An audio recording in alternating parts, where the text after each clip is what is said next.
seorang nenek tua datang ke kantor polisi dengan mata penuh harap, hanya ingin melaporkan sapinya yang hilang. Tapi apa yang terjadi? Bukan bantuan yang ia dapat, melainkan hinaan, ejekan, dan perlakuan keji yang di luar akal sehat.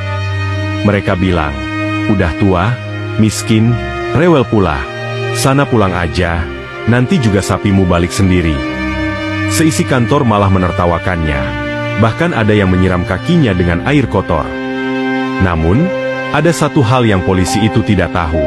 Nenek ini bukan sembarang nenek. Ia punya seorang cucu, bukan pengusaha, bukan pejabat, tapi seseorang yang jauh lebih berbahaya. Seorang prajurit Kopassus yang tak mengenal takut dan tak bisa dibeli dengan uang. Dan keesokan harinya, kantor polisi itu berubah menjadi tidak kondusif. Apa yang terjadi saat sang cucu datang? Bagaimana skandal besar ini terbongkar? Tonton sampai habis, karena ini lebih dari sekadar kisah biasa. Inilah kisah selengkapnya. Dan selamat mendengarkan. Di sebuah desa kecil di Jawa Tengah, yang jauh dari hiruk-pikuk kota, seorang nenek bernama Mbah Sumi melangkah pelan menuju kantor polisi. Langit mendung seakan ikut merasakan kesedihannya. Bajunya lusuh, sandal jepitnya sudah tipis, dan di tangannya tergenggam sebuah kain batik yang lusuh, bekas menyeka air matanya sepanjang jalan. Satu-satunya sapi yang ia miliki hilang. Bukan sekadar hewan ternak, tapi nyawanya. Dengan sapi itu, ia bisa menjual susu, membajak sawah kecil di belakang rumahnya, dan menyambung hidup. Kini, sapi itu raib entah kemana. Setibanya di kantor polisi, ia melangkah masuk dengan hati penuh harapan. Ia yakin, sebagai warga negara yang taat, ia punya hak untuk mendapatkan perlindungan. Namun, begitu ia duduk di depan meja seorang polisi bernama Aibda Danu, harapannya mulai runtuh. Sapi hilang? Ya ampun, Mbah, masalah kayak gini aja dibawa ke polisi. Aibda Danu menyandarkan tubuhnya di kursi, ekspresinya malas. "Tolong, Pak, itu satu-satunya yang Mbah punya." Suara Mbah Sumi bergetar. Polisi lain yang duduk di sudut ruangan mulai berbisik dan terkikik. Salah satu dari mereka, seorang polisi bertubuh tambun bernama Bribka Roni, menimpali sambil mengunyah gorengan. "Mbah, kami ini sibuk. Mana bisa cari sapi hilang? Itu bukan tugas kami." "Tapi, Mbah dengar ada yang curi. Tolonglah."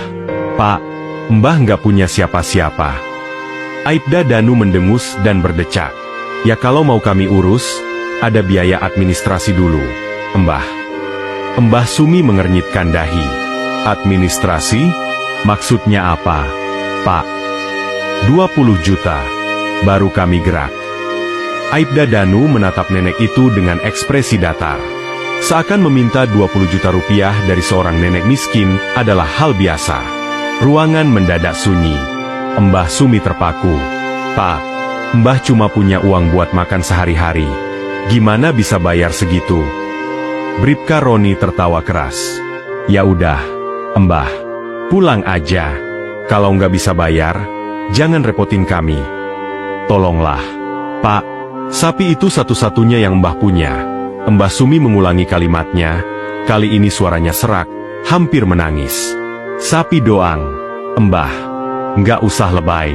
Sana pulang. Kalau mau laporan yang benar, laporlah yang penting, bukan kayak gini." Aibda Danu mengibas-ngibaskan tangannya, seolah-olah sedang mengusir pengemis. Lalu, yang lebih menyakitkan lagi terjadi. Seorang polisi muda yang sedang membersihkan lantai, tanpa sengaja menyiramkan air pel lantai ke kaki Mbah Sumi. "Waduh, maaf, Mbah. Lantainya jadi kotor karena sandal Mbah yang belepotan tanah tuh." Polisi muda itu tersenyum sinis. Tawa pecah di dalam ruangan. Mereka menertawakan seorang nenek tua yang datang mencari keadilan. Air mata mulai mengalir di pipi keriputnya. Dengan tubuh bergetar, ia berdiri perlahan. "Kalian semua tidak punya hati," katanya lirih. Tidak ada yang peduli. Dengan langkah tertatih, Mbah Sumi keluar dari kantor polisi. Hatinya hancur, bukan hanya karena kehilangan sapinya, tetapi karena kehilangan harapan bahwa hukum bisa melindungi orang kecil sepertinya. Namun, ada satu hal yang polisi-polisi itu tidak tahu.